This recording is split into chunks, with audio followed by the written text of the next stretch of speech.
महाराष्ट्र राज्य माध्यमिक आणि उच्च माध्यमिक शिक्षण मंडळाच्या वतीनं घेण्यात येणाऱ्या 10वी आणि 12वीच्या परीक्षेला येत्या फेब्रुवारीपासून सुरुवात होणार आहे।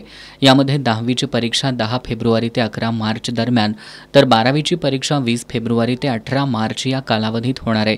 त्यामुळे परीक्षा केंद्रावरील भौतिक आणि तांत्रिक सुविधांचा आढावा घेतला जातोय। यामध्ये फक्त आवारातच नाही तर प्रत्येक वर्गात सीसीटीव्ही अनिवार्य आहे। संरक्षक भिंत, जनरेटर, सुस्थितीतले फर्निचर अशा विविध सुविधांचा समावेश आहे।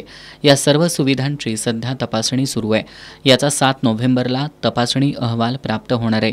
जे परीक्षा केंद्र याची पूर्तता करणार नाहीत त्यांची केंद्र मान्यता रद्द करण्यात येणार असल्याची माहिती विभागीय मंडळाचे अध्यक्ष राजेश क्षीरसागर यांनी दिली आहे।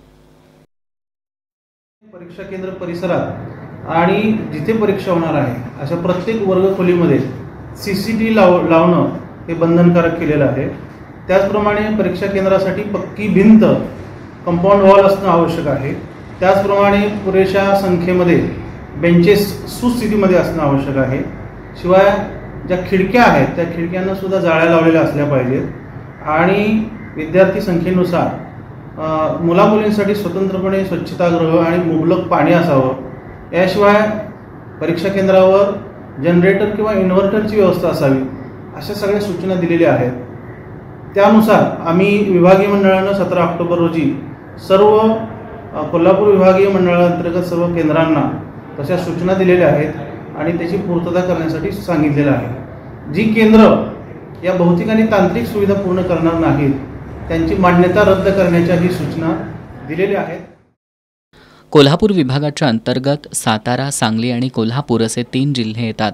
यातील 10वीच्या परीक्षा केंद्राचा विचार केला तर सातारासाठी 116, सांगलीसाठी 103 आणि कोल्हापूरसाठी 138 असे एकूण 357 परीक्षा केंद्र आहेत। तर 12वीसाठी साताऱ्यात 52, सांगलीमध्ये 51 आणि कोल्हापूर 73 असे एकूण 176 परीक्षा केंद्र आहेत। दरम्यान यावर्षी भयमुक्त, कॉपीमुक्त वातावरणात परीक्षा घेण्यासाठी विभागीय मंडळानं आत्तापासूनच कंबर कसली आहे।